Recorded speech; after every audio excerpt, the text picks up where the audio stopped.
Jamen, vi skal male pop art. Pop art. Hvad er det for Yes. Hvad er det for noget? Hvad det er? Hvad er det?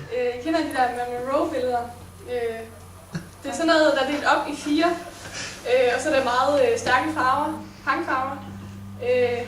Så skal man lave det samme løbstof på hver, bare i forskellige farver. Det er klart klar.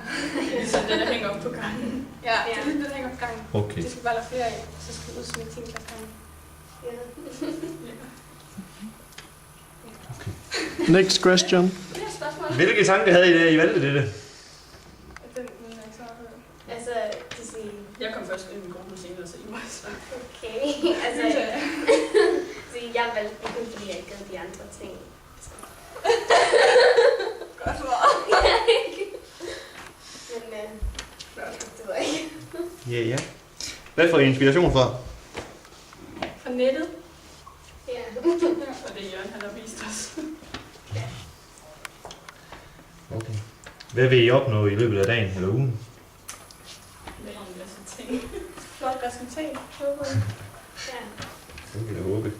Ja. Er I glade for, at I valgte det emne? Ja. Jeg tror, det er meget hyggeligt. Ja. Hvad er jeres plan for resten af ugen? Så er der kreativitet. Totalt. Vær 100% mega kreativ. Har I en idé om en uddannelse, der indeholder billedkunst, som I gerne vil være? Eller uddanne det som? Nej. Hvis jeg vidste, at jeg kunne